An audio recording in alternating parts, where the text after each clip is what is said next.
Welcome, seekers of wisdom and knowledge. Today we explore the ancient teachings of the Bhagavad Gita. This revered scripture, nested within the epic Mahabharata, is a conversation between Prince Arjuna and his charioteer Krishna, who is an incarnation of the divine. The Bhagavad Gita, often referred to as the Gita, is a spiritual and philosophical gem that has inspired millions around the world. Its 700 verses spread across 18 chapters delve into life, duty, morality, and the nature of reality itself. The Gita's timeless wisdom transcends geographical boundaries and cultural differences. It speaks to each of us in our unique circumstances, guiding us towards a deeper understanding of life and beyond. Today we'll be focusing on a particularly insightful verse, Shloka 2.13. This verse, with its profound metaphors, opens a window into the concept of life, death, and reincarnation. Let's dive into the profound wisdom of Shloka 2.13 from the Bhagavad Gita. Scene script. Shloka 2.13, in its original Sanskrit and English translation, reads as follows: Dehino smin yatha dehikamaram yavanam jara, tatha dehantara praptir dirastatra namuhyati. This translates to, just as the boyhood, youth, and old age come to the embodied soul in this body, in the same manner is the attaining of another body. The wise man is not deluded at that. At its core, this shloka is a profound meditation on the nature of life and existence, exploring the stages of life and the concept of reincarnation. It compares the journey of the soul through the stages of life, boyhood, youth, and old age, to the soul's journey from one body to the next in the cycle of life and death, or reincarnation.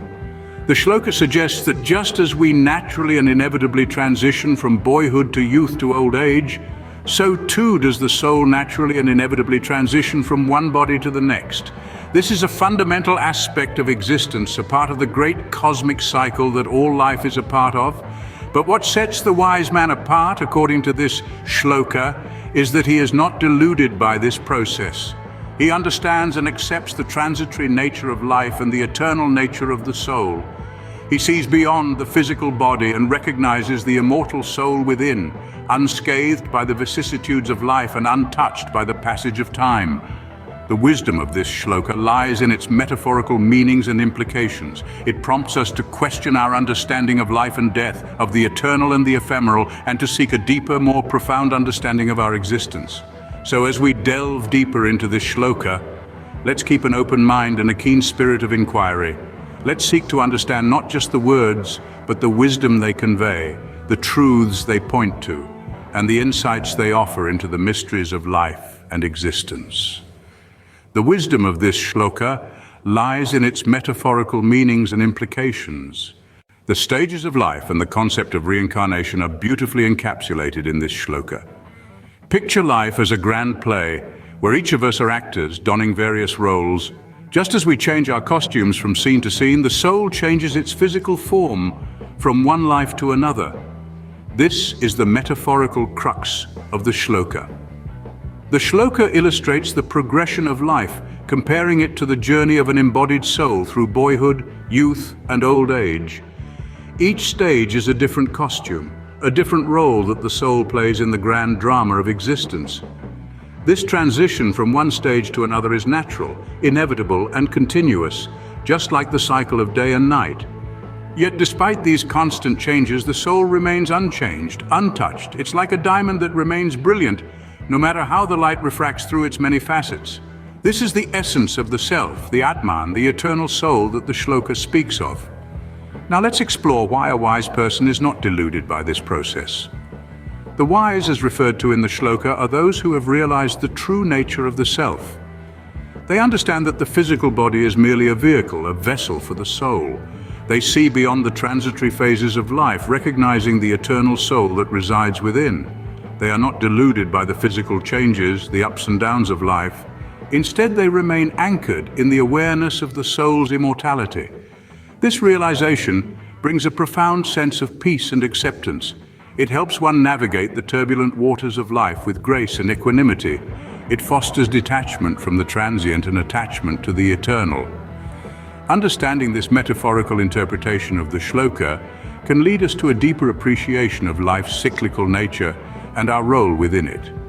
It can inspire us to seek wisdom, to look beyond the surface, and to recognize the timeless soul within each of us. This wisdom, while ancient, still holds relevance in our modern lives. Opening, how does this shloka relate to our everyday experiences? Imagine you're reading a book. As you flip through the pages, the story unfolds. Characters grow, mature, and change, yet despite these changes, the essence of the story remains.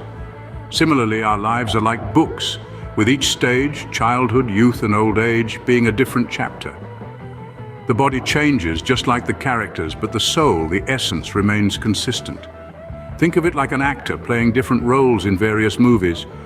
The character changes, the costumes change, but the actor remains the same. This is the essence of this shloka. We, the souls, are like the actor, and the bodies we inhabit are the roles we play. Now let's take it a step further. Consider our daily experiences. We wake up, we go about our day, and we sleep only to wake up again the next day. This cycle continues day after day. The process of reincarnation, as explained in the shloka, follows a similar pattern. But why are the wise not deluded by this process? Picture yourself watching a suspenseful movie. If you're engrossed in the plot and characters, you may feel a surge of emotions. But if you step back and remember that it's only a movie, the intensity of those emotions lessens.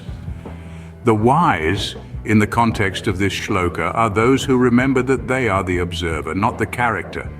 They understand that the changes in the body are merely part of the plot of life. So some questions for you to ponder on. How often do you identify with the actor and not the character in your life?